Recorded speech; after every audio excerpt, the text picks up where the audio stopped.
नमो हरिसन्तानम् नमो सिद्धानं नमो आयर्यानं नमो वैद्यायानं नमो लोये सहस्रापूर्णम् ओंकारं बिन्दुसंयुक्तं नित्यं ध्यायन्ति योगिनः कामदं मोक्षदं चैव ओंकाराय नमो नमः।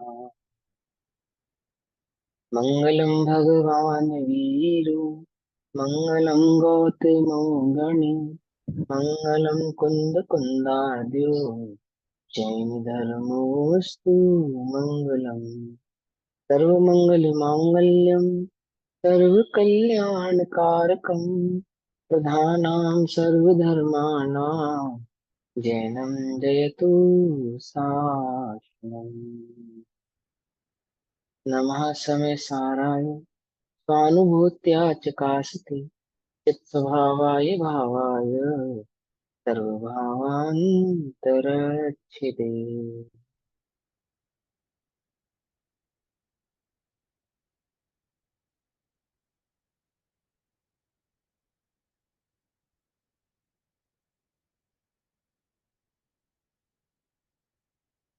हमारी दोपहर कालीन कक्षा का विषय चल रहा है श्री समय सारणी ग्रंथ।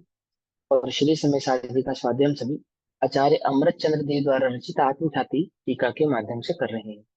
आत्मख्याति टीका में निर्जराधिकार चल रहा है और पेज नंबर चल रहा है 335। 365 365 पेज नंबर 365। निर्जराधिकार अंतिम भाव चल रहा है। सम्यक दृष्टि के निश्चय से जो 8 अंग होते हैं वे निर्जरा के कारण होते हैं। और उसी सम्यक दृष्टि जीव को जो 8 अंग होते हैं उनका व्यवहार स्वरूप क्या होता है वह भाग यहाँ पे अभी तक चल रहा था। पेज नंबर 365, पैराग्राफ पहला, फर्स्ट पैराग्राफ में 1 2 3 4 नाइन्थ, 10th, 11th, 11वें नंबर के लाइन पे हमने इस भाव को कल तक समझा था। क्या था कि व्यवहार मोक्ष मार्ग का अनेक उपायों से उद्योत करना तो प्रभावना है। जो व्यवहार मोक्ष मार्ग है उसका अनेक उपायों से उद्योत करना अर्थात उसको बढ़ाना। व्यवहार मोक्ष मार्ग को अनेक प्रकार से बढ़ाना दैट मीन्स अपने कार्य को, जो आप कार्य कर रहे हैं उसमें अति उत्साह पूर्वक, अति प्रीति पूर्वक और कैसा निर्दोष पूर्वक उसका जो आप पालन करते हैं वो ऑटोमेटिकली ही क्या हो जाता है, प्रभावना का अंग हो जाता है। जैसे भारत रत्न आदि मिलता है, एक अच्छे खिलाड़ी को मिलता है, सचिन को भारत रत्न मिला ना, तो क्यों मिला?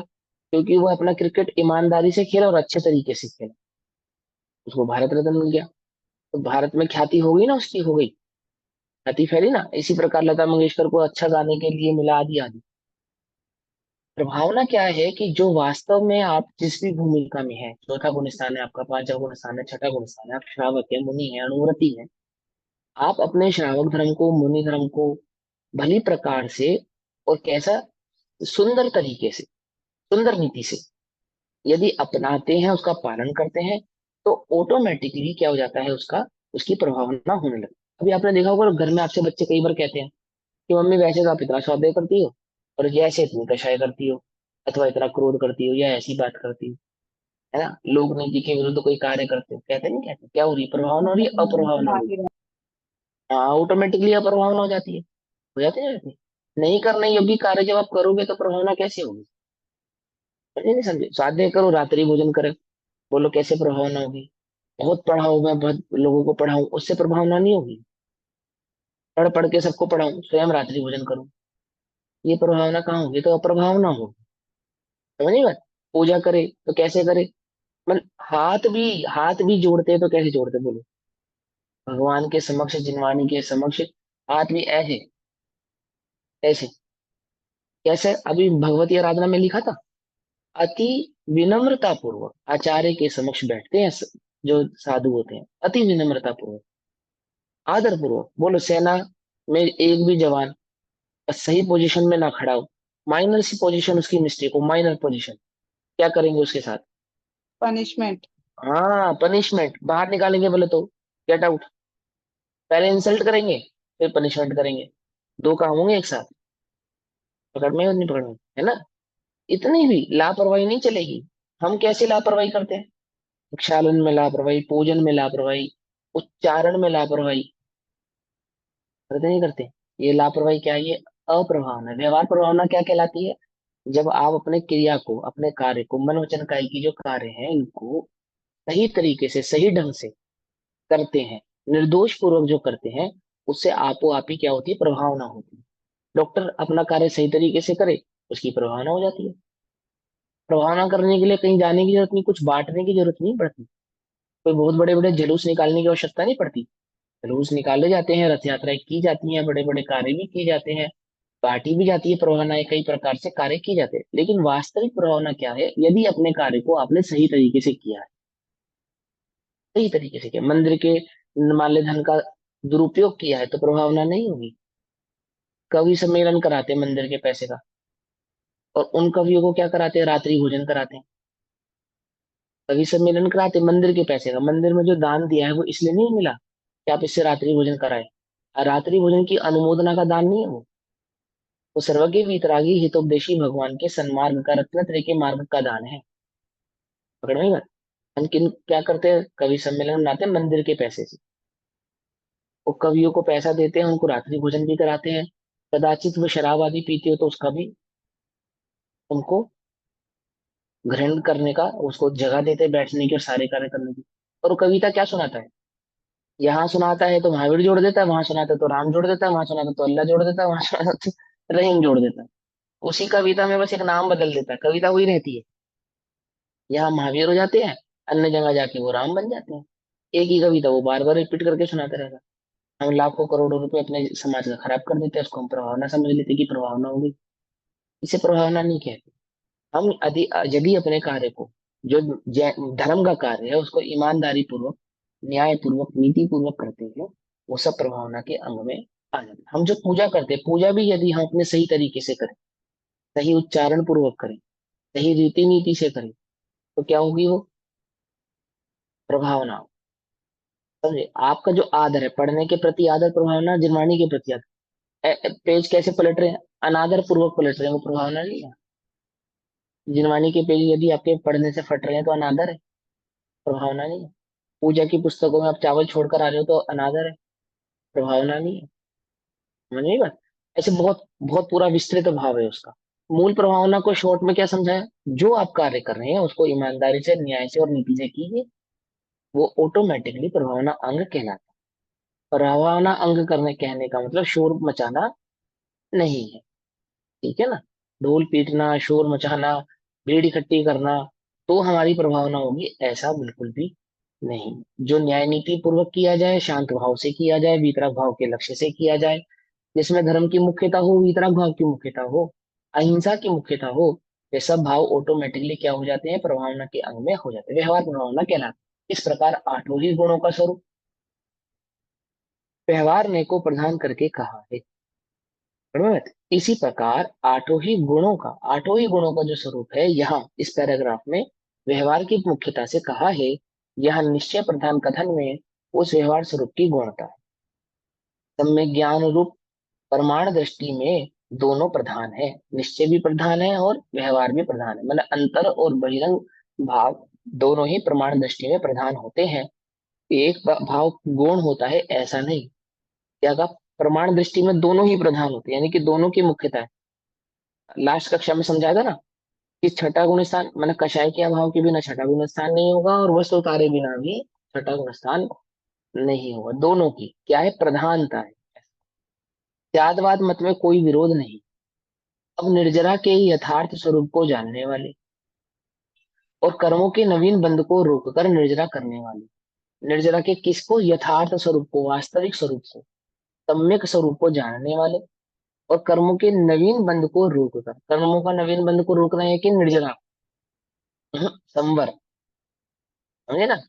कर्मों के नवीन बंध को रोककर यानी कि संवर कर कर निर्जरा करने वाले सम्यक दृष्टि महिमा करके निर्जरा अधिकार पूर्ण करते हैं। अब वो सम्यक दृष्टि की महिमा करेंगे जिसको संवर और निर्जरा दोनों ही भाव प्रकट हुए। संवर से पहले क्या प्रकट नहीं होती? निर्जरा प्रकट नहीं होती। इसलिए संवर पूर्वक निर्जरा की बात यहाँ पे कही। मिथ्या दृष्टि को भी निर्जरा है, परंतु क्या नहीं है उसको, संवर संवर नहीं है। नहीं है। पकड़ में ना। और संवर पूर्वक जो निर्जरा होती है यहाँ उसकी बात। ठीक। संवर पूर्वक निर्जरा।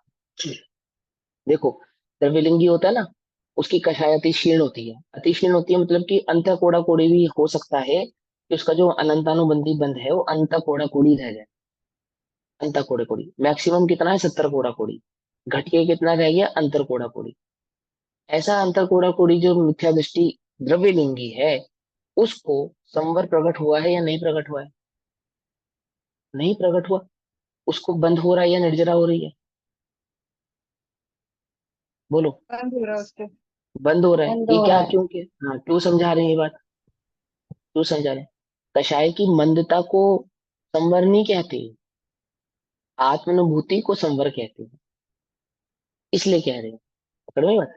कषाय की मंदता को निर्जरा नहीं कहते, आत्मानुभूति को निर्जरा कहते हैं। ठीक। कषाय मंद होती है, होगी, होती ही है, इसमें तो कोई भेद ही नहीं है। परंतु मात्र कषाय मंद होके रह जावे तो उससे संवर या निर्जरा प्रकट होती नहीं। संवर और निर्जरा आत्मानुभूति पूर्वक ही प्रकट होती है, जिसमें आत्मा की मुख्यता होती है। आत्मा की मुख्यता यानी आत्मानुभूति। ठीक है ऐसा। अब सम्यक दृष्टि की महिमा करते हैं।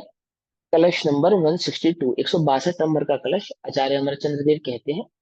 और उस कलश में सम्यक दृष्टि की महिमा करते हैं। क्यों महिमा करते हैं सम्यक दृष्टि की, क्योंकि वह निर्जरा का धारक है, संवर पूर्वक निर्जरा को प्रकट करने वाला है, और ये निर्जराधिकार। ठीक है। सम्यक दृष्टि कहने का तात्पर्य चौथे गुण स्थान वाला मात्र नहीं है। चौथे गुण स्थान से लेकर सिद्ध पर्यंत सभी जीवों की यहाँ पे बात। तो अब निर्जरा की मुख्यता से कह रहे हो, तो कह सकते हो कि जो संसार में सम्यक दृष्टि जीव है उनकी मुख्यता से बात है, परंतु जिन्होंने सम्यक को प्रकट किया है, सम्यक को धारण किया है, जिनका सम्यक में गाढ़ सम्यक है, उन सभी जीवों की बात है। उनकी महिमा यहाँ पे कहते हैं। क्या कहते हैं, कहते हैं मंदाक्रांता में कहते हैं, रुंधन बंधन नवमिति निजे संगतो अष्टाभिरंगौ प्रागबद्धं तुच्छयमुपयनन् नयन निर्जरारोञ्जमेन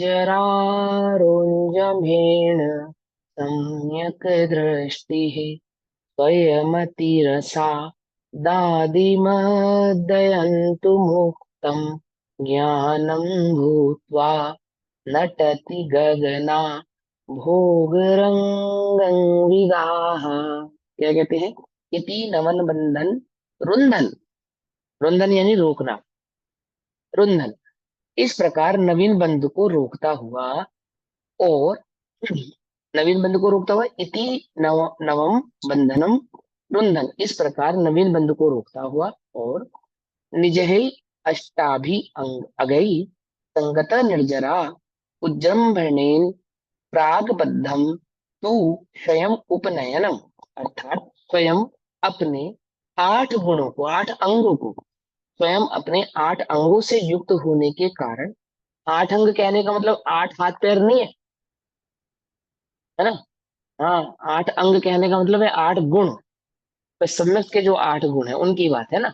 8 गुण युक्त होने के कारण निर्जरा प्रकट होने से, वह 8 गुण प्रकट हुए हैं निर्जरा प्रकट, उनके कारण निर्जरा प्रकट होने से। वास्तव में क्या है, वो आत्मानुभूति प्रकट हुई है जो सम्यक प्रकट हुआ है, तो वह निर्जरा प्रकट हुई है। और वह जो सम्यक है वह कैसा है, कि वह सम्यक 8 अंगों वाला है। अर्थात जैसे कमल है ना, कमल क्या है, 8 पंखड़ियों का समूह है। यदि 8 पंखड़ियां हटा दी जाए तो फिर कमल कुछ नहीं। ऐसे ही सम्यक कैसा है, वह 8 अंगों वाला है, माना वह 8 अंगों का समूह है। वह 8 अंग नहीं है तो कैसा है, कि जैसा वो कमल पंखड़ियों के बिना कोई नहीं, पंखड़ियों का समूह कमल है, ऐसे इन 8 अंगों का समूह वह सम्यक्त है। वह सम्यक्त कैसा है, कि 8 अंग वाला, 8 अंगों से युक्त होने के कारण निर्जरा प्रकट होने से पूर्वबद्ध कर्मों का नाश करता हुआ, पहले जो बांधे कर्म थे, सत्ता में पड़े हुए जो कर्म है, उनका नाश करने वाला है, उनका नाश करता हुआ। सम्यक दृष्टि जी स्वयमेव स्वयं ही अति रसात, क्या शब्द है? अति रसात। हाँ, अति रस से। अति रस से मतलब अति यानी बहुत, माने स्थिरता पूर्वक। अति रस से यानी कि आत्मा में स्थिरता पूर्वक। समझ में ये बात?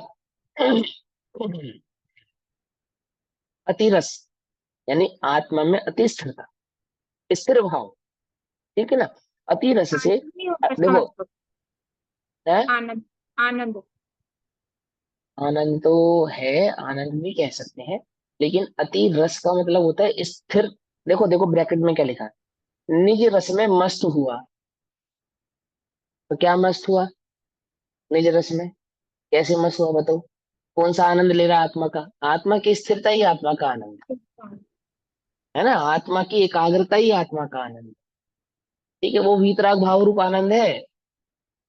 वीतराग भाव रूप वह आनंद, जिसको हमने आनंद नाम दिया, वो प्रसन्नता नाम दिया। पुण्य कषाय भाव जो वीतराग भाव है, वह कैसा है? एक्चुअल में वो वीतराग भाव है ना, तो कैसा है? वो आत्म स्थिरता वाला है। जहां आनंद है वहां रुकना चाहता है। जैसे तुम्हें कोई टीवी में या मोबाइल में कोई चीज अच्छी लग रही है, पसंद आ रही है, तो तुम बीच में से हटना नहीं चाहते, उसे पूरा देखना चाहते हो। बीच में छोड़ना नहीं चाहते उसको। छोड़ना चाहते हो? नहीं छोड़ना चाहते ना, क्या हो गए तुम वहां पे? अति मस्त। अति मस्त, अति रस। अति मस्त, अति रस्ता। अति रस्ता के कारण क्या हो रहा है कि बराबर में खड़ा कोई कुछ कह भी रहे तो तुम सुन नहीं रहे, इग्नोर कर रहे हो। इग्नोर करना नहीं चाहते, अब तुम्हें रस ही इतना आ रहा है कि तुम उसकी बात नहीं सुन रहे हो। तुमसे तुम बोले जा रहे हो, बोले जा रहे हो, मतलब कोई बोला जा रहा है और तुम सुन ही नहीं रहे। हाँ हाँ, इशारा भी कर रहे हो पर नहीं सुन रहे। क्योंकि तुम्हें वहां रस आ रहा है। आ रहा है नहीं आ रहा है? एकदम प्रैक्टिकल है आजकल। ऐसी रसा, ऐसी वह आत्मा में स्थिरता जो हुई है, अति रसता। कैसी रसता है? निज रस में मस्त हुआ। अति रसता के कारण अति रसात, अति रसता के कारण अति रस से आदि मध्य अंत मुक्तम ज्ञानम भूतवा। आदि मध्य अंत ज्ञानम, यानी आदि मध्य अंत यानी भूत भविष्य वर्तमान, और अनादि आदि जो उसके भाव है, अस्तित्वादि जो उसका भाव है, अनादि का है, अस्तित्व है, कभी नाश आदि को प्राप्त नहीं होने वाला। ऐसा वो जो आत्मा है वह कैसा है? अतिरस यानी अति मस्त होता हुआ, आदि मध्य अंत रहित, अर्थात सर्वव्यापक। सर्वव्यापक मतलब ज्यों का त्यों, जो निगोद में सोही मुझ में सोही मोक्ष में जार। ज्यों का त्यों एक प्रवाह रूप धारावाही। एक प्रवाह रूप धारावाही अर्थात जिसमें घटना बढ़ना जैसी कोई चीज होती नहीं, as it is, as it is. एक रूप, अनंत गुणात्मा, चैतन्यमय, ज्ञान रूप होकर गगन आभोग रंगम विगाह, आकाश के विस्तार रूप रंग भूमि में अवगाहन करके ज्ञान के द्वारा समस्त गगन मंडल में व्याप्त होकर नटती आह नृत्य करता है। क्या समझे? इसके कौन से आकाश के? कौन से आकाश के? ज्ञान के द्वारा समस्त गगन मंडल में व्याप्त होकर। ज्ञान के द्वारा समस्त गगन मंडल में व्याप्त होकर का मतलब क्या है? कौन से आकाश में? आचार्य ने यहाँ पे क्या उपमा अलंकार का प्रयोग किया। जैसे कोई मस्त होता है ना आदमी, किसी चीज में खुश होता है, तो सारी दुनिया उसे प्रसन्न नजर आती है, सारी दुनिया में नाचता फिरता है। और सारी दुनिया में नाचता फिरता है को कहा कि जैसे कोई मस्त पूरी दुनिया में नाचे, ऐसे ही वो आत्मा में रत हुआ, आत्मा अति रसता का आनंद लेने वाला वो सम्यक दृष्टि जी कैसा है कि वह सर्वव्यापक, सर्वव्यापक एक प्रवाह धारावाही। हम ब्रह्मास्मि, मैं आत्मा हूँ, मैं चैतन्य तत्व हूँ, ब्रह्म स्वरूप हूँ। ऐसे उस आत्मा में ऐसा मगन हुआ कि पूरे विश्व को जानने वाला, एक तो केवल ज्ञान की अपेक्षा से जानने वाला। ठीक है ना? और यहाँ पे क्या है कि अब उसको पूरे विश्व में कोई दुख, कोई तकलीफ, कोई बंद, कोई रोग, ऐसा कोई भाव नजर नहीं आ रहा है। बस एक आत्मा की मस्ती ही छाई हुई है उस विश्व में, कहीं भी हो। कैसा है? मस्त है, आनंदित है, आनंद विभोर है ना? पूरे लोक में एक आत्मा का वेदन करके एक आत्मा में ही आनंद विभोर हुआ रहता है। कौन? वह सम्यक दृष्टि। अतिरसता के कारण यानी अति स्थिरता के कारण आत्मा में इतना स्थिर हो गया, आप पूरे गगन यानी कि पूरे विश्व में एक आत्मा के सिवा अन्य कुछ रह ही नहीं गया, और कुछ नहीं, एक आत्मा ही और कुछ नहीं। ठीक, जैसे भावार्थ में क्या कहा, सम्यक दृष्टि को शंकादिकृत नवीन बंध तो नहीं होता, यानी कि मिथ्या दृष्टि को जिस प्रकार से बंध होता है, मिथ्या के कारण जो दुष्भाव रहते हैं वो सम्यक दृष्टि को नहीं होते। और वह स्वयं अष्टांग युक्त होने से, 8 गुण प्रकट हुए हैं जो उसको, अष्टांग युक्त होने से निर्जरा का उदय होने के कारण उसके पूर्व के बंध का नाश होता है। उसने जो पूर्व काल में यानी कि मिथ्यात्व अवस्था में जो कर्म आदि बांधे थे, उनकी जो सत्ता विद्यमान है उनका नाश होता है। इसलिए वह धारावाही ज्ञान रूप रस का पान करके, धारावाही ज्ञान रूप रस का पान करके अर्थात एक चैतन्य चैतन्य चैतन्य चैतन्य चैतन्य भाव का ही जो आनंद ले रहा है, चैतन्य चैतन्य भाव का आनंद है। क्योंकि उसमें क्या नहीं है, विरोधता नहीं है, विरुद्धता नहीं है, रुकता नहीं है, निरोध नहीं होता उसका। आत्मा है, आत्मा कैसा है, ज्ञान स्वरूप ही है। कब है, निरंतर ही है। कभी है कभी नहीं है ऐसा नहीं, कभी ज्ञानमय है और कभी ज्ञानमय नहीं है ऐसा नहीं। एक ज्ञान का ही जो आनंद कर रहा है, ज्ञान का ही जो वेदन कर रहा है, ज्ञान का ही जो स्वरूप में स्थिर हुआ है। निरंतर ज्ञान ज्ञान ज्ञान ज्ञान ज्ञान, यही ऊपर निरंतर चैतन्य चैतन्य चैतन्य भाव में ही जो मस्त है, आनंदित है। इसलिए वह धारावाही, धारावाही जिसमें कोई रुकावट ना हो, बिना रुकावट के ज्ञान रूप रस का पान करके निर्मल आकाश रूप रंग भूमि में ऐसे नृत्य करता है। निर्मल यानी कि कषाय रहित आकाश भूमि में, ज्ञान की आकाश भूमि में इस प्रकार से नृत्य करता है, अर्थात उस आत्मा में इस प्रकार से निर्रमण करता है, जैसे कोई पुरुष मद्य पीकर मगन हुआ नृत्य भूमि में नाचता है। जैसे किसी ने अति शराब पी ली हो और नृत्य भूमि में, पूरी भूमि में नाचता फिरता हो। समझे नहीं समझे, ऐसा उदाहरण दिया क्या, इसको कहते हैं अलंकार, अलंकृत करके कहा। तो इस प्रकार वह सम्यक दृष्टि का भाव प्रकट किया। अब प्रश्न, इति निर्जरा निष्क्रांता है ना, इसको निर्जरा कहा उसने। प्रश्न, अब यह कह चुके हैं कि सम्यक दृष्टि की निर्जरा होती है, बंध नहीं होता, किंतु सिद्धांत में गुण स्थानों की परिपाटी में अविरति सम्यक दृष्टि इत्यादि के बंध कहा गया है ना। ये हम सब क्लियर कर चुके हैं, यहाँ पे पढ़ लेते हैं एक बार। और घाती कर्मों का कार्य आत्मा के गुणों का घात करना है, इसलिए दर्शन ज्ञान सुख वीर्य इन गुणों का घात भी विद्यमान है। चारित्र मोह का उदय नवीन बंध भी करता है।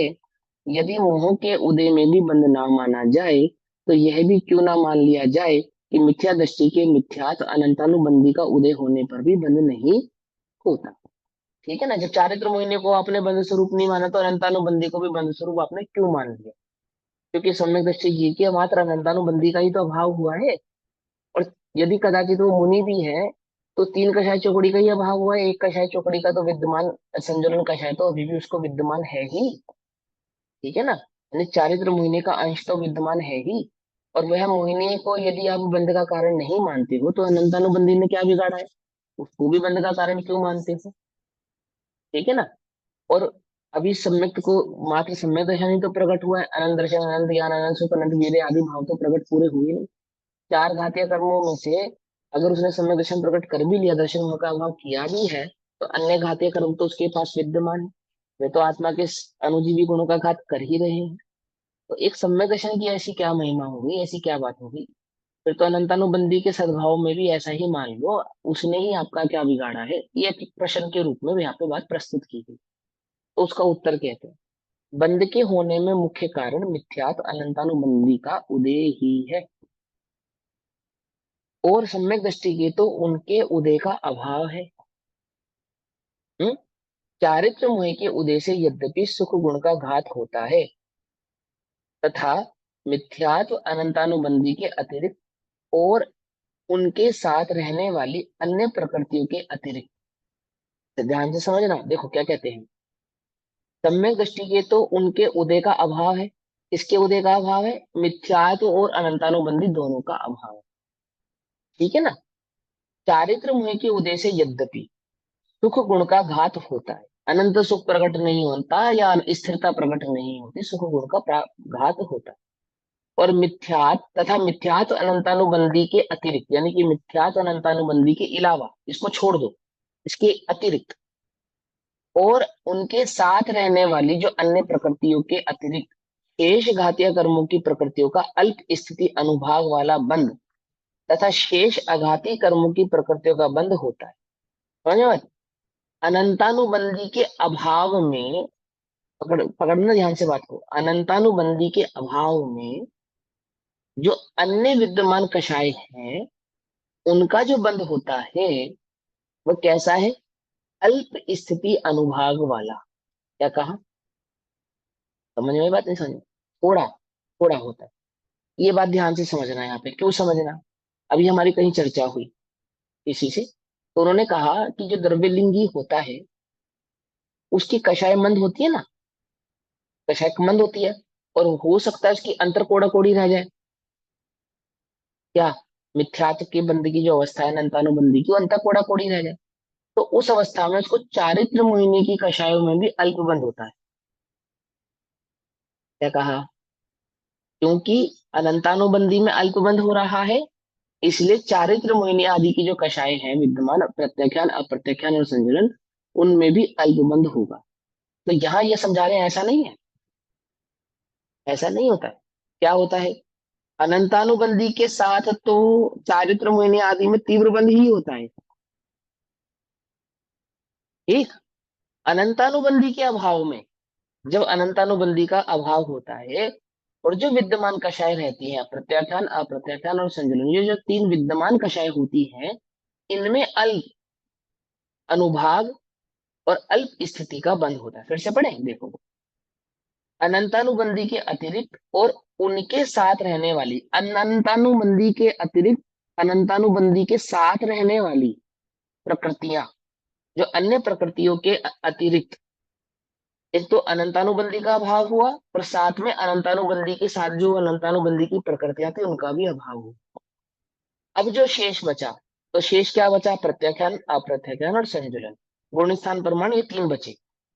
शेष घातीय कर्मों की, क्या है ये? घाती है, चारित्र मोहिनी की प्रकृतियां, ये जो तीन है प्रत्याख्यान प्रत्याख्यान, ये कैसी है? घाती प्रकृतियां। घाती प्रकृतियों की अल्प स्थिति अनुभाग वाला बंध तथा शेष अघाती कर्मों की प्रकृतियों का बंध होता है। अघाती तो जो विद्यमान है उनका तो होता ही है, लेकिन जो घाती में भी विद्यमान कषाय मौजूद हैं उनमें अल्प स्थिति और अल्प अनुभाग वाला बंध होता है। कब? अनंतानुबंधी के अभाव में होता है। तथापि जैसे मिथ्यात्व अनंतानुबंधी सहित होता है वैसा नहीं होता। ठीक है ना? समझ में नहीं आई लास्ट लाइन आपने बोला ना, अंतानुबंधी के अभाव में अल्प अल्प स्थिति और हाँ अल्प अनुभाग होता है। हाँ हाँ हाँ हाँ। किसमें? समझ में अप्रत्याख्यान नहीं आई प्रत्याख्यान और संचलन में। अच्छा, पकड़ में मतलब आएगी अभाव हो गया उसे, अभाव हो गया अनंतानुबंधी अंतानुबंधी का। का। हाँ। देखो सुनो, बहुत सिंपल सी बात है। कषाय कितनी है? चार। चार। बंध का कारण क्या है? कषाय। वे जो बंध के कारण जो कषाय हैं उनमें वो जो चार प्रकार की कषाय है, उसमें जो अनंतानुबंधी नाम की कषाय है, यदि इसका अभाव हो जाए तो इन तीनों में बंध तो होता है, लेकिन अल्प स्थिति वाला और अल्प अनुभाग अनुभाग वाला। वाला होता है। लेकिन अगर ये खड़ी है साथ में, हाँ तो तो तीव्र ही है इनमें अनंत। तीव्र तीव्र बंध होता है, इनमें अल्प स्थिति और अल्प अनुभाग का भेद नहीं पड़ता। समझ में आई बात? नहीं समझ में? अब आगे समझ में? ठीक ऐसा। आगे परिणामियों की अपेक्षा हो गया ना। तथापि जैसा मिथ्यात्व, जिस प्रकार मिथ्यात्व और अनंतानुबंधी सहित होता है वैसा नहीं होता। ठीक है ना? अनंत संसार का कारण तो मिथ्यात्व अनंतानुबंधी ही है, उसका अभाव हो जाने पर फिर उसका बंध नहीं होता। ठीक है? जिसका अभाव हो जाता है उसका बंध भी नहीं होता। और जहां आत्मा ज्ञानी हुआ वहां अन्य बंध की गणना कौन करता है? अर्थात जिस जब आत्मा का ज्ञान प्रकट हो जाता है, सम्यक दर्शन प्रकट हो जाता है, तो उस अवस्था में अन्य बंध की तो कोई काउंटिंग होती ही नहीं, उसको कोई बंध रूप माना जाता ही नहीं। वृक्ष की जड़ कट जाने पर फिर हरे पत्ते रहने की अवधि कितनी होती है ना? इसलिए इस अध्यात्म शास्त्र में सामान्यता ज्ञानी अज्ञानी होने के संबंध में ही प्रधान कथन है। ठीक है ना? ये हम सब चीजें आपको पहले क्लियर कर चुके हैं, इसको बस यहाँ पे रिपीट हो रहा है, इसलिए इसको साधारण रूप से पढ़ ले। ज्ञानी होने के बाद जो कुछ कर्म रहे हो वे सहज ही मिटते जाएंगे। जैसे जड़ से कटा हुआ वृक्ष, उसके पत्ते अभी भी हरे हैं, परंतु वे हरे कितने समय तक रह जाने वाले हैं। इसी प्रकार से जिसके अनंतानुबंधी का अभाव हुआ है, अभी उसके तीन कषाय चौकड़ी विद्यमान है, परंतु कितनी देर रह जाने वाली है। ऐसा निम्नलिखित दृष्टांत के अनुसार ज्ञानी के संबंध में समझ लेना चाहिए। कोई पुरुष दरिद्रता के कारण एक झोपड़े में रहता था।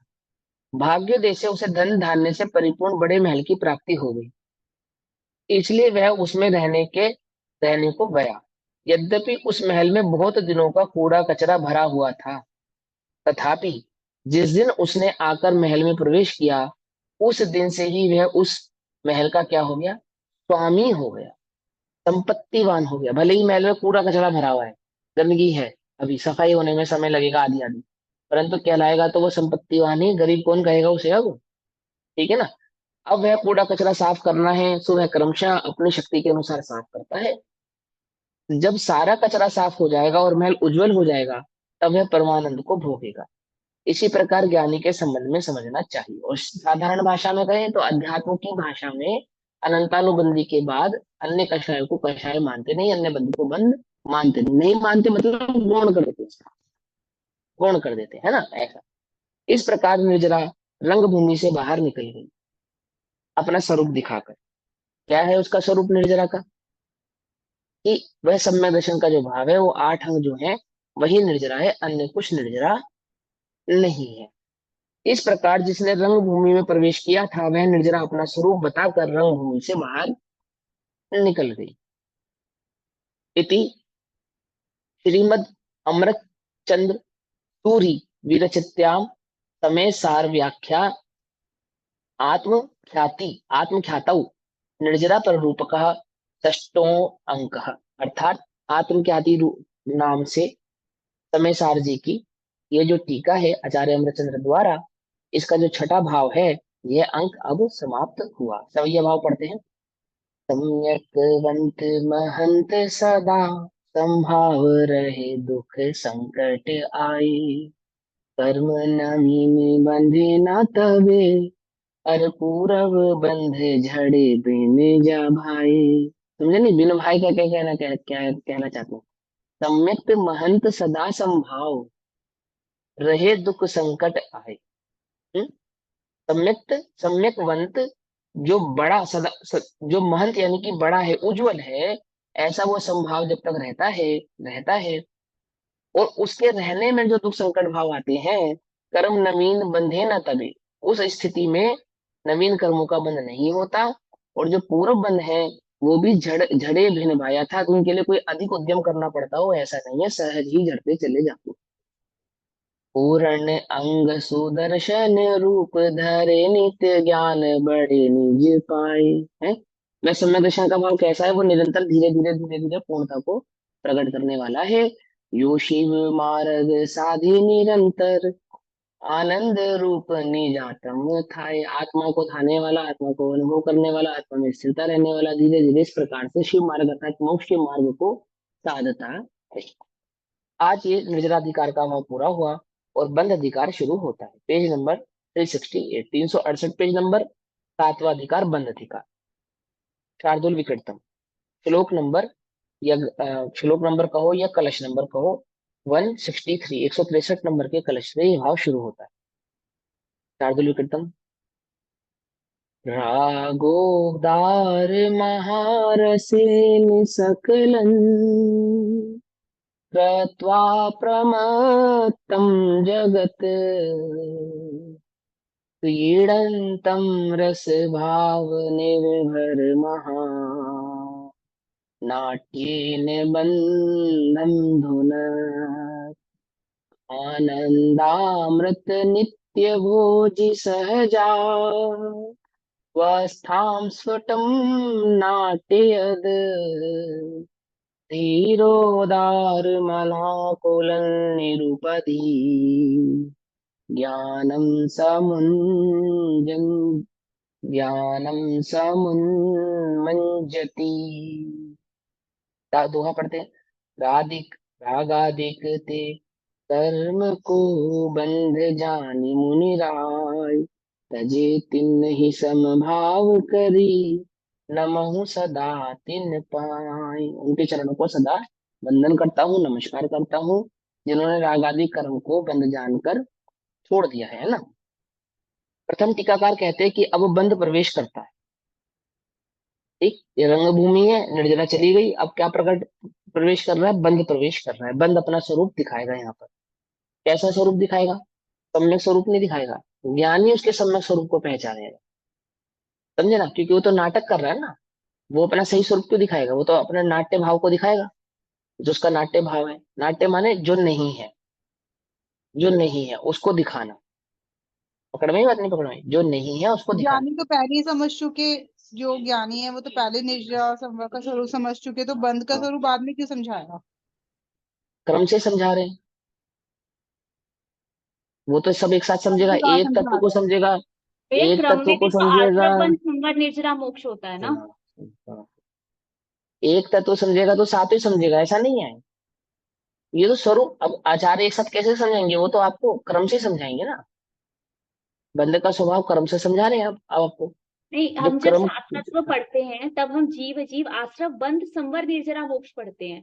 तो इसमें उसमें कोई संवर बात नहीं निर्जरा है। इसमें पहले लिया। को पहले रखे, बंद को बाद में रखा।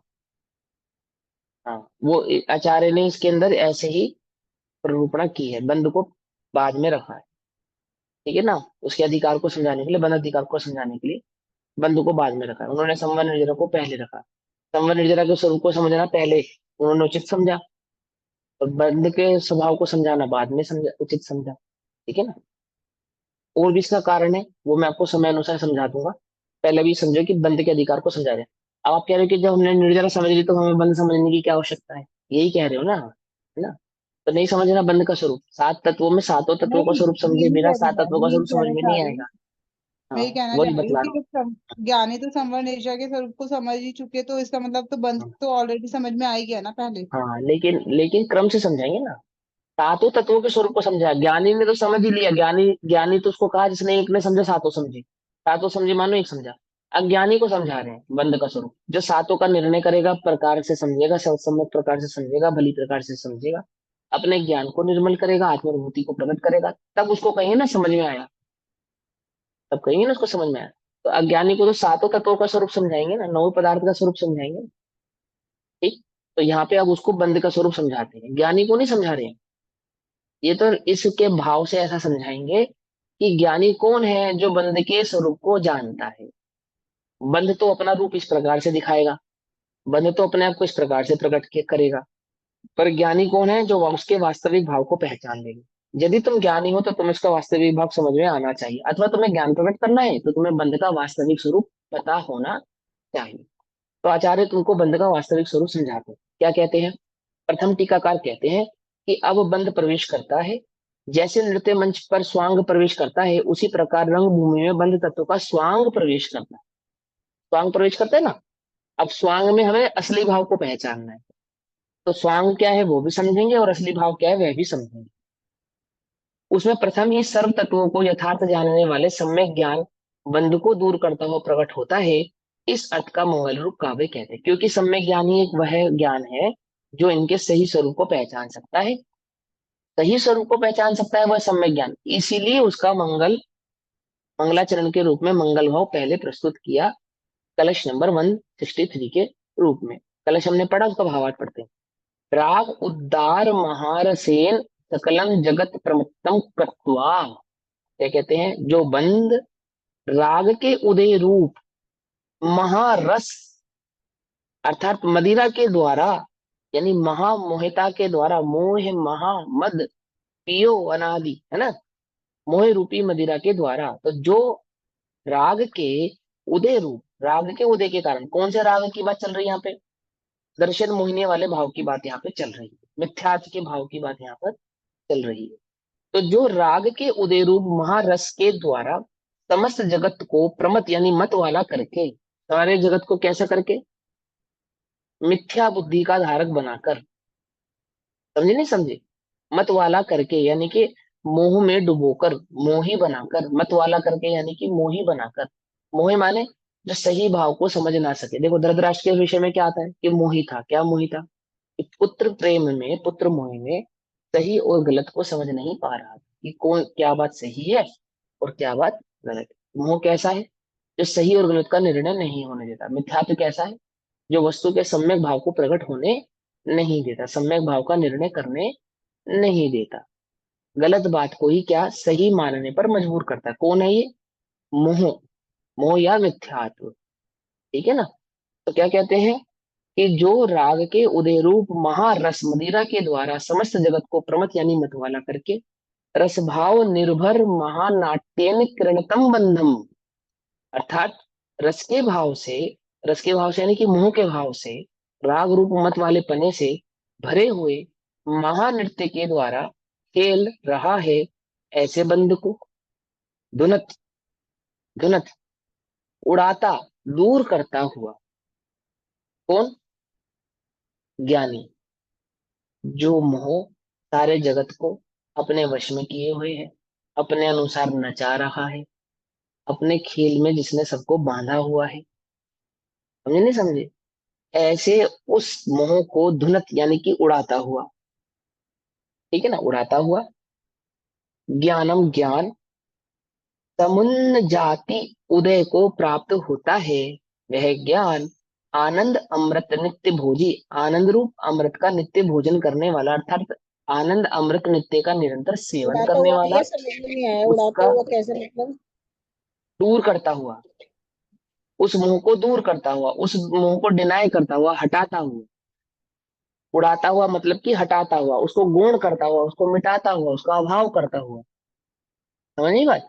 उस मिथ्यात्व को दूर करता हुआ और ज्ञान भाव को प्रकट करता हुआ। वह ज्ञान भाव कैसा है? वह ज्ञान भाव है आनंद रूप अमृत का नित्य भोजन करने वाला, अर्थात नित्य आनंद का भाव उत्पन्न करने वाला, अनुभव करने वाला, वीतराग भाव का अनुभव करने वाला है।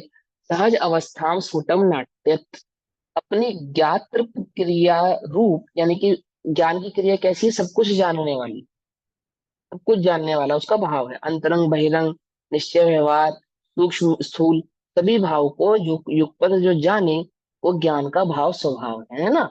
तो क्या कहते हैं कि वह ज्ञान कैसा है कि अपनी ज्ञात क्रिया रूप, अपनी जानने क्रिया रूप, जो उसका सहज ज्ञान भाव है, सहज अवस्था को प्रकट नचा रहा है, अर्थात एक ज्ञाता दृष्टा बना हुआ है। वह ज्ञान कैसा है? एक ज्ञाता दृष्टा भाव के रूप से बना हुआ है। उस ज्ञाता दृष्टा भाव में क्या हुआ कि उसने राग के सही स्वरूप को पहचान कर उसे दूर कर दिया है, उड़ा दिया है। ठीक है ना। और धीर उदारम, धीर है अर्थात स्थिर है, उदार है अर्थात महान विस्तार वाला, निश्चल है यानी वस्तु के समस्त भाव को जानने वाला है, वस्तु को समस्त रूप से पहचानने वाला है। वस्तु को एक अंश ही जाने, अन्य अंशों से ना जाने, ऐसा नहीं। जो वस्तु को कैसा है? संपूर्ण भाव से जानने वाला है, उसके संपूर्ण भाव को पकड़ने वाला है, उसमें कोई चूक कर देता हो ऐसा नहीं है। अचूक रूप से वस्तु को जो जानने वाला है। ठीक। धीर है यानी कि स्थिर है, उदार है यानी कि वस्तु के समस्त भाव को पहचानने वाला है, अनाकुलम अनाकुल है, कोई आकुलता नहीं है। आकुलता नहीं है मतलब जो 8 अंग प्रकट हुए ना, तो 8 अंग कैसे हैं? इस जीव को निराकुल करने वाले। कोई भय नहीं है, कोई शंका नहीं है ना, कोई वीकनेस कमजोरी नहीं है, कोई मूढ़ता नहीं है ना, ऐसा कोई भी भाव उसके अंदर नहीं है, निराकुल है। अर्थात जिसमें किंचित भी आकुलता का कारण नहीं है, कोई आकुलता का कारण वहां पे विद्यमान नहीं।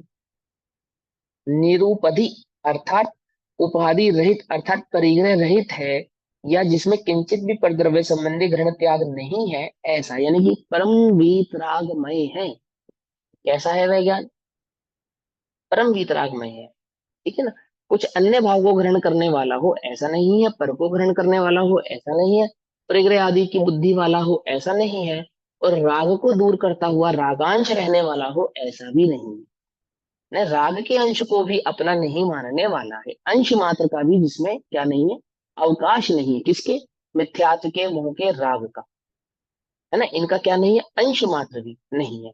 भावार्थ, बंधन तत्व में रंग भूमि में प्रवेश किया है। बंधन तत्व आया रंग भूमि में अपना रूप बनाकर। ठीक है ना। वो बंध अपने को कैसा प्रकट कर रहा है कि मैं भला हूँ, अच्छा हूँ। वो तो रंग भूमि में ऐसे ही प्रवेश करेगा ना। और ज्ञानी कैसा है? उसने इसके भाव को पहचान लिया। क्या जान लिया? कि यह सारे जगत को मत वाला करने वाला है, सारे जगत को मोही करने वाला है, 4 गति 84 लाख योनियों में घुमाने वाला है। कौन? बंध। बंध पकड़ में। आजकल लोग कुत्ता घुमाते हैं ना तो गले में चैन डाल के नहीं ले जाते, है ना उसको। पट्टा बांध के ले आते। पहले पुराने जमाने में गाय घुमाते थे ऐसी, तो गाय के तो गले में पट्टा नहीं बांधना पड़ता। वो कोई कोई गाय होती है थोड़ी सी, उसको थोड़ा बांधना पड़ता है, अड़ियल होती है कोई कोई, वैसे साधारण रूप से होती नहीं है। वो कुत्ता के गले में बांधना पड़ता है। ऐसे मुंह को पता है कैसे घुमाता है जीव को जगत में। समझे नहीं समझे? ऐसे ही घुमाता है, सच्ची में ऐसे ही घुमाता है। तुम्हें लगता हो कि ऐसे नहीं घुमाता, ऐसे घुमाता है, ठीक है ना। तो क्या कहते हैं, बंध तत्व रंगभूमि में प्रवेश किया उसने, मोह ने जीव के है गले ना। में पट्टा बांध रखा है। हाँ वह बिल्कुल पट्टा बांध के घुमा रहा है, और कैसे घुमा रहा है। एक मोह ऐसा है, वो आपसे क्या नहीं करवा सकता, बोलो। क्या नहीं करवा सकता? आपको क्या, कल्पना करो कि मैं ये नहीं कर सकती, या ये मेरे द्वारा नहीं किया जा सकता। मोह आपसे वो सब करवा लेगा, सब करवा लेगा। ये तो आपको लगता है कि मैं नहीं कर सकता या मैं नहीं कर पाऊंगा, सब करवा लेगा मोह आपसे। पकड़ेगा। चोरी भी करा लेता है मोह, पांच पाप भी करा लेता है, चार कसाई भी करा लेता है, 4 गति 84 लाख जो निकुंतकों का भार भी उठवा लेता है, गलत को सही भी करवा देता है। क्या नहीं करवा सकता मोह, इस जगत में क्या नहीं करा सकता। समझे। हाँ, तो क्या कहते हैं कि वह जो मोह है वो कैसा है, उसने रंगभूमि में प्रवेश किया। क्या प्रवेश किया? अपने को भला पहचान दिखाने वाला प्रवेश किया। और उसने जगत को क्या कर लिया, मोहित कर लिया, सम्मोहित कर लिया। अपने अनुसार सारे जगत को नचा रहा है। और ज्ञानी ने उसके उस भाव को पहचान लिया, क्योंकि ज्ञानी उस मोह को यानी बंध को पहचानता है। अब वह बंध से बंधता नहीं। क्या? समझे ना। बंध के सही भाव को पहचानने के कारण वह उस बंध को कैसे प्राप्त नहीं होता बनता वो, नहीं। ज्ञानी जब जान जाता है कि ये मोह है इसलिए नहीं बन पाता, इसलिए या नहीं उसने बन अपने पाता, सही जगत को स्वरूप के। जान लिया। हाँ, बंध को जानना माने आत्मा को जानना। आत्मा को नहीं जाना, खाली बंध को जान लिया, ऐसा नहीं।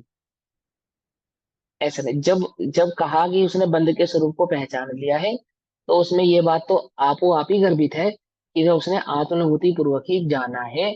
अन्यथा तो ऐसे जानने को जानना कहते नहीं। जैसे किताब से ज्ञान करना या शास्त्र से ज्ञान करना या सुन के ज्ञान करना, उसको ज्ञान नहीं कहते। ठीक है ना। वास्तविक ज्ञान तो क्या है, जो अनुभव परक होता है उसी को कहते हैं। ठीक है ना। भाई 9 11 पूर्व का पाठी हुआ तो उसमें बंध के स्वरूप को तो पहचानता ही होगा ना। तो जाना या नहीं जाना। उपशम ज्ञान से जाने हुए को जाना नहीं कहते। उपशम लब्धि पूर्वक ही कारण लब्धि होती है, ये बात तो पक्की है। उपशम ज्ञान से ही वस्तु स्वरूप को पहले पहचानेगा, अक्षर ज्ञान करेगा। अक्षर ज्ञान से वाक्य मात्रा आदि का ज्ञान करके उसके भाव को पहचानेगा, उसमें निर्णय करेगा, तत्व निर्णय आदि करके विशुद्धि आदि लब्धि के बाद कारण लब्धि प्रकट करेगा, नहीं यानी अनुभव को प्रकट करेगा, वह तो पक्की है। लेकिन जो मात्र क्षेपक्षम ज्ञान तक सीमित है, ऐसे जानने वाले की बात यहाँ पे नहीं। इसने क्षेपक्षम ज्ञान पूर्वक आत्मज्ञान प्रकट किया है, उसकी बात। ठीक, तो क्या कहते हैं, बंध तत्व ने रंगभूमि में प्रवेश किया है। उसे दूर करके जो ज्ञान स्वयं प्रकट होकर नृत्य करेगा। अब उस जो पहले नृत्य कौन कर रहा था, मोही जनों की दृष्टि में तो बंध नृत्य कर रहा है, और ज्ञानी की दृष्टि में तो एक ज्ञान ही नृत्य करता है, बंध उसके समक्ष नृत्य कर सकता नहीं। बंध की इतनी ताकत नहीं है कि वो ज्ञानी के समक्ष नृत्य कर सके। नृत्य कर सके मतलब अपना नाटक प्रकट कर सके, अपने नाट्य भाव को प्रकट कर सके। क्योंकि ज्ञानी तो उसके सही वास्तविक स्वरूप को जानते हैं, पहचानते हैं। पकड़ में आया नहीं पकड़ में आया? समझे ना। उसके उसके वास्तविक स्वरूप को पहचानते हैं कौन, ज्ञानी। ठीक, तो क्या कहते हैं, तो ज्ञान स्वयं प्रकट होकर नृत्य करेगा। उस ज्ञान की महिमा इस काव्य में प्रकट की गई है। ऐसे अनंत ज्ञान स्वरूप जो आत्मा, वह सदा प्रकट रहो। ऐसा अनंत ज्ञान भाव रूप वाला जो आत्मा है, वह सदा ही प्रकट रहे। ये भावना इस कलश में, कलश नंबर 163 में आचार्य अमृतचंद्र देव द्वारा भाई गई है। और बंध तत्व के स्वरूप का विचार करते हैं, और उसमें पहले बंध के कारण को स्पष्ट बतलाते हैं। बंध क्या है, बंध का कारण क्या है, बंध का स्वरूप क्या है। तो वहां पे कारण को पहले स्पष्ट करते हुए आचार्य कुंदकुंद देव गाथा नंबर 237 कहते हैं, 237, 238, 239 और 240, 241, ये 5 गाथा एक साथ कहते हैं 241 तक। 237 से 241 तक की गाथाएं इसके संबंध में, बंध के कारण के संबंध में आचार्य कुंद देव कहते हैं। मैं गाथा पढ़ लेता हूँ, फिर समय हो जाएगा। बाकी भाव हम कल पढ़ेंगे, गाथा पढ़ लेता हूँ। जह नाम को विपुरिसो नेह भत्तौ दुणे रेणु बहुलम में ठाणम में ठाई दून य करे सत्य ही वायामम हिंददी बिंददी यतः ताली तल कैलिवंस पिंडियो सच्चित्ता चित्ताणं करेदी दव्वाणुवधादम् उदगाधं कुवन्तस्य तस्य नानाविहेहं करणेहि निच्छयदो चिन्तेज्यहु किं पच्चयगौ दुरे बन्धु जो सो दुणे है भावु तम हीण रेतेन तस्तर बंधो निश्चय दो विण्यणेयम न काय चिट्ठाहि रे से साहि एवं इच्छा दिट्ठी वंटतौ बहुविहासु चित्तासु रागादि उ ओगे कुवंतो लिप्पदीरेण। क्या कहते हैं? जिस रीत कोई पुरुष मर्दन आप करके तेल का, है ना? जैसे कोई पुरुष तेल का मर्दन अपने शरीर पर करके व्यायाम करता शस्त्र से बहुरज भरे स्थानक खड़ा, है ना? शरीर पे पूरा तेल लगाया और उसके बाद तलवार आदि और क्या नाम है मुदगल आदि से व्यायाम करने लगा। तो जितना वो व्यायाम करता है और तेल आदि उसको लिप्त है, तो जिस भूमि में वो व्यायाम करता है उस भूमि पे के जो रजकण है वो उसके शरीर से लिपटते जाते हैं, यानी चिपकते जाते हैं। अरुताड़ कदली बांस आदिक छिन्न भिन्न बहु करे। तलवार चलाना ना, तो जो उसने खड़े करे हैं कृत्रिम, उन सब के ऊपर तलवार चला के, गदा चला के, मृदगल चला के उनको तोड़ रहा है, छिंद कर रहा है, भिंड कर रहा है, तोड़ फोड़ कर रहा है। तो उनके तोड़ने फोड़ने से तिनके भी उछलते हैं। उसके तिनके उछलते हैं ना, बांस के तिनके उछलेंगे, कण उछलेंगे, मिट्टी उछलेगी जितना वो तोड़ फोड़ करेगा। जैसे महिलाएं घर में गद्दा साफ करती हैं तो क्या करती हैं? उसको ऐसे ऐसे झाड़ती है ना, उसमें धूल निकलती है। तेल लगा के अपने पूरे शरीर पे लपेट के तेल और फिर गद्दा झाड़ोगी तो क्या होगा? गद्दे की जो धूल है तुम्हारे शरीर पे चिपकेगी। होता नहीं होता? ये अरुताड़ कदली बांस आदिक छिन्न भिन्न बहु करे उपघात आप सचेत अवरु अचेत द्रव्यों का करे बहुभांति के करणादि से उपकरणादि से, करणादि से नहीं उपकरणादि से उपघात करते उसे ही को निश्चय पने चिंतन करो रजबंद है किन कारणों। वे रंज जो धूल उड़ के चिपक रही है, चिंतन तो करो किसके कारण से उछल रही बन रही है। वो जो उछल कूद मचा रहा है तेल लगा के और सचित अचित आदि द्रव्यों को जो ताड़न महादन भेदन आदि कर रहा है ना? और इस इतना क्रियाकलाप कर रहा है, जरा निश्चय से चिंतन तो करो कि इसके शरीर पे जो धूल बार बार चिपक जाती है, रजकण चिपक जाती है, इसका शरीर जो मैला कुचैला हुआ जा रहा है वो क्यों हुआ जा रहा है, किन कारणों से हुआ जा रहा है? यो जाने ना निश्चय पने, क्या जानना? ये उछल कूद कर रहा है इसलिए रजकण बन रही है, या उसके शरीर पे तेल लगाए इसलिए बन रही है? समझे? यो जानना निश्चय पने चिकनाई जो उस नर विषय रजबंद कारण सो ही है, नहीं काय चेष्टा शेष है। उछल कूद के कारण नहीं बन रही है, तो तेल लगाए ना उसके कारण हो रही है। ठीक है, ठीक। चेष्टा विविध में वर्तता, इस भांति मिथ्या दृष्टि जो,